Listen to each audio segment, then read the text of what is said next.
This is Chilling. Life is essentially a cheat, and its conditions are definitely of a defeat. But then the remedying thing is not about the pleasure and happiness. It is that satisfaction of struggle. And today, ladies and gentlemen, we have a gentleman on the show who is an author of this amazing book, The Dead Man That Rose. It's quite a champ.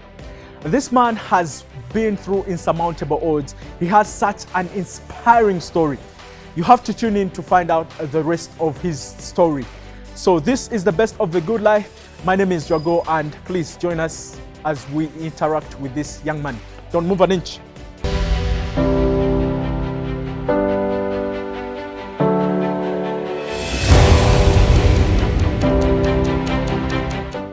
My name is Gerald Malinga, commonly known as Spongeman. Spongeman in Ateso is called Ochagwe. That's the name I got out of the enterprise I resurrected that took me straight to the streets of this country, selling bathing sponges as a street hawker within the streets of Teso, partly Bugishu, that is Mbale, and Lira Lango. I prefer being known as an entrepreneur because of that enterprise, a writer because of the few stories I have written that I do market in this country, a politician because of the parliamentary seat I tried to attain during the 2021 general elections, and a biomedical laboratory technologist because of the science degree I have just finished from Makerere University. I come from a large family. I have a mom, a single mom. I have a brother and other members who are a part of me. I remember starting my nursery school from a nursery school at Fire Brigade. Though I don't know the name of that school now, but I remember during my early childhood why I still have it in mind. I would always come back from nursery school and there was this funny cock that would chase us. So had it not been for that moment, possibly I would not even be knowing. Then I went to Swaria Primary School for P1 and P2 in Soroti, came to Pioneer Primary School for the rest of my primary, then Teso College Aloet for my O-level, then to St. Elizabeth Institute of Health Professionals for a laboratory assistance course. Within that time, before joining university, I had to hustle to look for a way of how to come to university. And then finally joined university and got done. Good evening, ladies and gentlemen, boys and girls, and welcome back to the best of the good life. For the first time, we are going to have what we call a real conversation. So muje tunyumirwe, but I'm telling you guys, this is a disclaimer. By the time you finish this show, you're going to have tearing eyes, because this man's story is going to inspire you, or even better yet, uplift you. Now, when you're really struggling with life, at times it may seem like nothing is adding up. You know, the struggles of life are real for everybody. And when I say everybody, I mean everybody. Life is really hard. For Malinga Gerald, he has passed through insurmountable odds to make it in life. He has ventured through everything, gone through thick and thin, from bricklaying to selling sponges on the streets to doing each and everything to survive in life. And this young man decided to reach out to God. And guess what? He took almost, I think, 30 days of prayer and fasting. And God did answer his prayer. And when God answered his prayer, that is when writing came to fall on his lap. And boy, can the boy write. And his very first piece that he wrote was called The Dead Man Rose. It has such an inspiring story, and it has a fascinating story behind this title you see right here. So from there on, he went on to write other copies that people have fancied so much. This being my personal favorite, The Lost Marriage Rites. I've read this and I've loved it so much. He wrote this that is called The Dog That Won an Election. Quite sensitive to some readers. They have also rated it as also one of the best. Ladies and gentlemen, boys and girls, let's join hands in welcoming the inspiring and motivating Malinga Gerald. Welcome to the show, bro. Thank you so much. For the record, this has been the longest introduction I've ever done on this show because I mean each and every single one. Yo, you have struggled in life. Tell me about your story. Tell me how the struggle started and what really went wrong. Thank you so much, Mr. Ebra. Once more to the viewers, my name is Gerald Malinga, nicknamed Ochagwe, spongeman in English. I'm a child who had everything in life. My mother, being an educated lady, had an employment. She minded so much about our education. She took me to school, but somewhere, I think I didn't shoot to the stars direct. So when I finished my laboratory assistance course certificate, I went back home to look for opportunities. I ended up working with the medical superintendent of Katakwi Health Center. Which is, by the way, that's your profession, right? Yes. Okay. Yes. But then I was in his clinic. Then I discovered that things weren't that so much there. The clients were few. Caught up with another place. Within that, I also discovered that it was catching clients, but then I ended up getting fired from that place. That's when I saw things not so easy. And then I had to get to other villages to avail my lab services because I needed to see how I would avail people a lab service as well as a livelihood and manage my projects. By then, being ambitious, I'd started farming. So by this time you were still in Soroti, right? No, that was now Katakwi. Soroti, Katakwi, yeah, my okay. journey in Soroti was primary school and Teso College. Okay. Yes, but now this journey, after my mom retires from the NRM Secretariat, and now we are back at home. When my mom retired, she managed to get some work somewhere, but something funny happened. In my subsequent works, places where I again partnered with someone, I ended up getting fired. That same week, we had a simultaneous disappointment. My mother also was fired by her boss. That's now when I woke up and discovered that I had to grow up. That's when I transferred my things to a certain center. Within that place, I started a clinic, hired a nurse. During those moments, I had people complaining. But having interacted with this medical superintendent, he had quite a lot of books. I read books like Rich Dad, Poor Dad. He inspired me. Think and Grow Rich. And certain books that taught me how to identify opportunities. By that time, had you become a father? Not yet. I was in the pipeline of becoming a father. Because when I shifted to that center, that is when I discovered that the lady I was seeing was was pregnant. Yes, so with that clinic, I was able to manage, but the family had already grown. My mother was at home. My grandmother was sick. She had been brought from village, that's Toroma, to Katakwi Town Council. My brother, we were a big family. My sister, I was taking care of almost 11 people. Oh, wow. Yes, as me. So, as I was hearing people complaining about the overgrown bathing sponges because of the flooded plots, there was too much. Okay, before the sponges, tell us, when did you start bricklaying? Bricklaying. Bricklaying, I started immediately. I thought of expanding my finances. I wanted to buy a machine. Yes. So I had a lab machine. a lab machine. So I had to. Is that a microscope? Yes, a microscope. I had to invest the little money I got from Life Care Clinic. The clinic I started from, the one of the medical superintendent. I invested that money into brick making. And when I brought out that money, I went and bought a monocular that helped me juggle from this clinic to the other clinic. Okay, so Malinga, so let me get this right. So when you send me your story, yeah, there's a part where you said people were not coming forth with you testing cows and what. I think, was that one of the lead to your downfall in that kind of field? Not testing cows, as in, because our lab work is for human diagnostics. Yes, you are in the villages, but people don't believe that, first of all, you have to go for testing. people would run for to self-medicate, buy drugs. Yeah. And that cut me off. But then you are still there. That's why I ended up starting up a drug unit where I had a nurse and I was in the lab. But then this friend of mine, from the first place where I was fired from, goes back to school and tells me, Gerald, come and help me. So the other girl had also left, and I abandoned the whole arrangement and went back there. So by that time, why didn't you have an idea of coming to Kampala, where there are great opportunities? No, I had a thought of coming to university.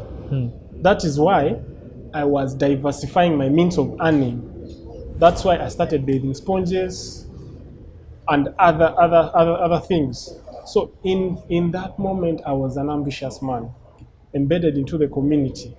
I was thinking of coming to university, but I had no money. I just had a thought.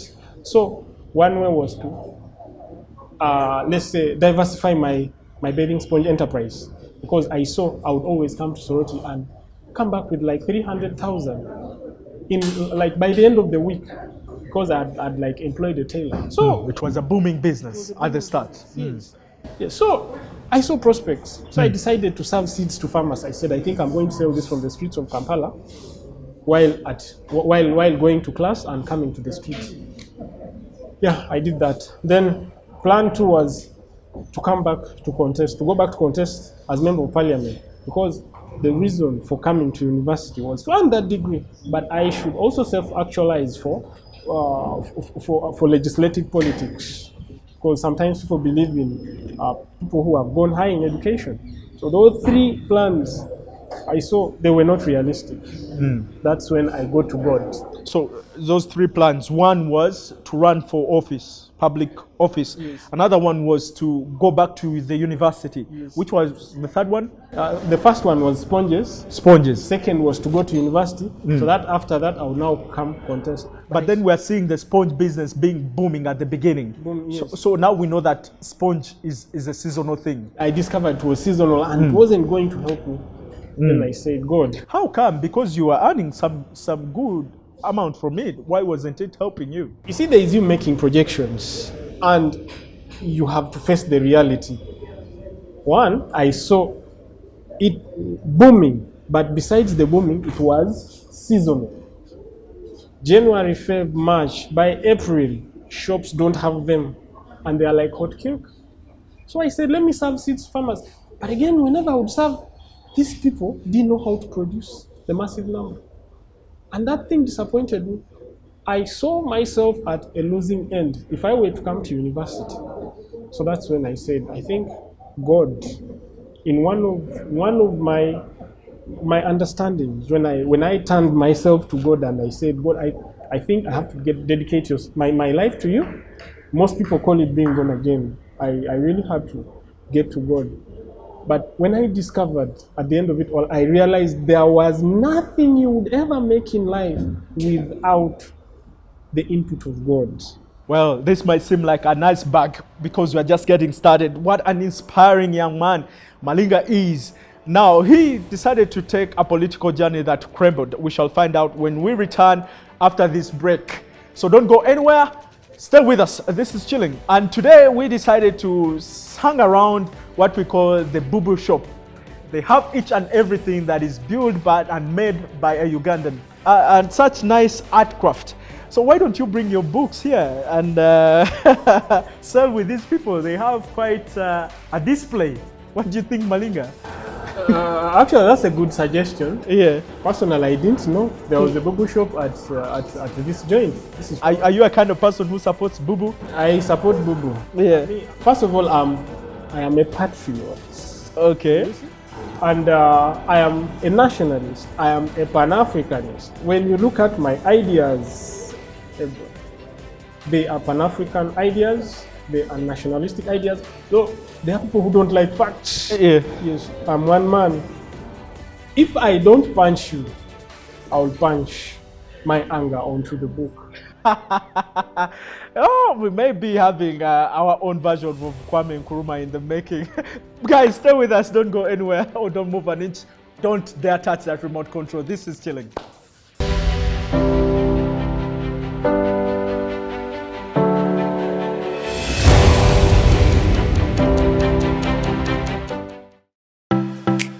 UBC is the national public broadcaster. We educate, inform, entertain, and inspire our audiences. You can watch us on free-to-air channel 001, DSTV channel 282, GoTV channel 371, Star Times channel 201, Zuku TV channel 20, and Azam TV channel 350. Even when your subscription expires, you can still watch UBC for free on your pay TV platforms.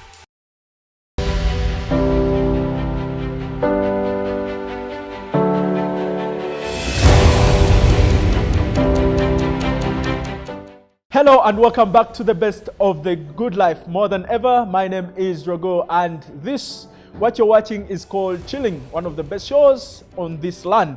Now, today we decided to sit with a gentleman who wears a lot of hats. He is an entrepreneur, he is an aspiring politician, but most favorably, he is an author. He has authored so many books, plays, all to mention but a few.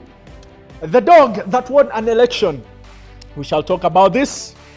My personal favorite is called The Lost Marriage Rights. I call this one of my personal favorites because I've read it from top to bottom. Quite an interesting book. And now the very first edition that he pushed out is called The Dead Man Rose. Now, Malinga, each and every writer is molded by the circumstances that they have grown up from. Tell me, growing up, did it even ever sink in your mind that you will ever be a writer? At any moment in your life? Be honest. When I started my journey of life, honestly, I wasn't sure that I would be a writer. But being in my class at O level, I got big inspiration from these African writers. That when I went to A level, the fire was still burning, and sometimes you're busy calculating your mathematical numbers, and when you're tired, you pick a piece of paper and begin scripting. Then at a certain time, you find your scripts accumulate, you forget. From that time when I forgot up to the time when God resurrected the idea, I think I was going to throw away even the scripts. So when the idea now comes in through that prayer, I write the first book. When I write the first book, which was triggered by that happening, but then in the event of writing and finishing the first book, I discovered that writing was sweet. I had a lot of stories. A lot of stories. Yes. Right from the cultural aspects to, let's say, nationalistic aspects, to all in this country that I don't know if they will ever get over. Then, I now started. I love your writing style. First of all, it's very conservative. For a man of your age, how do you, like for example, this book titled The Lost Marriage Rights, how do you get all these facts? And because it seems a little bit so traditional, it talks about the traditions from a certain society. It talks about preserving those traditions and how they work. And I mean, for a young man like you, how do you know all this? First of all, my mother, being from Teso, comes from a family where a lot of things have happened. I mean, my grandmother took part in let's say, a ceremony where she was initiated into womanhood. And that alone fascinated me. Then I approached this friend of mine and told him. He told me, I know everything about tradition. He actually helped me with the research of that material, and the book came out. You said it's your favorite. Yes. Most times when I go marketing, you find some people who don't want, they say, me, I'm not a book type. But what I tell them, just do me a favor. Read only, look at only the summary. But you find almost 90% of people who look at the summary, and yet a few among them have rejected, end up buying. So what do you think is one of your roles in this writing community? What do you think is your calling? Honestly speaking, I think that's the best question you've asked me. As a writer, there is something I sometimes look at. I know one day I will be an impact. But then they also say that from the beginning of time, the greatest battle ever waged was not the war of the Dark Ages or the First or Second World War, but it has been the war or the battle to change the mindset of humanity, mankind. You see, what man has not discovered is if your mind is not polished, if you do not have a clear ideology, you are nowhere. So sometimes my greatest calling will be one time to clarify the mind of man. You see, through my works. Malinga, is the dog that won an election, is it somehow affiliated to your political aspirations that didn't succeed? And why didn't you make it to parliament? I actually realized that even before going to parliament, I was so passionate about change in society. Though I did research in the 2012 by-election, but it actually hit me hard. Ebra, it is pain to see a country like Uganda taking part in democracy, but then it's not real democracy, it's democracy in quotes. Ebra, if I tell you what happened to me, you would not, possibly you'd be saying, I think you'd not be a hustler in the streets by now. But then I take things in line with God. Maybe it was God's plan. You see, there's going for an election, and you have fired up the spirits of people. At the moment, they are busy counting. Some even drop you what they have got. Then when you get to the final moment where they are busy announcing, you find 0, 1, 2, 3, 0, 1, 2, 3. And you keep quiet and say, I think there will come a time when I'll be a force to reckon with. This is a loss, but those legal cases, those legal battles in court. I got news for you. Gerard, you're still a young man. And as long as you're still alive, trust me, you will make it. You will make it in life. Ebra, I have a big picture.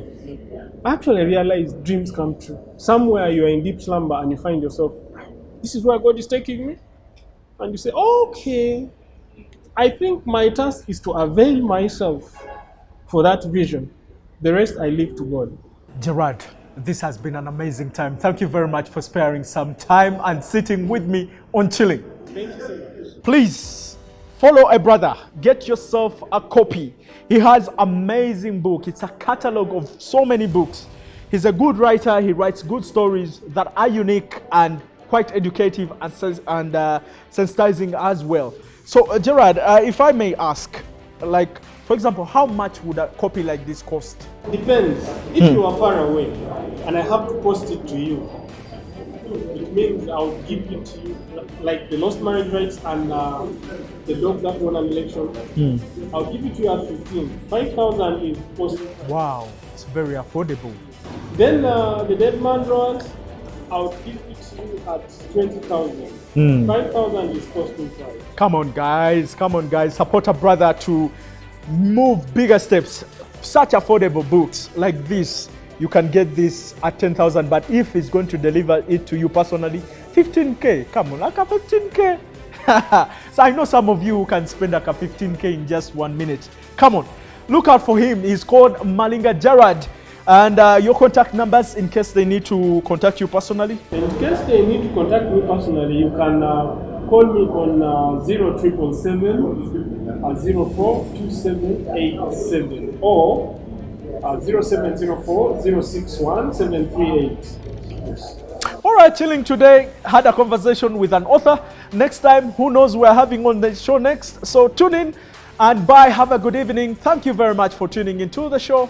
I'm always delighted and happy to see you. Bye and take care, guys.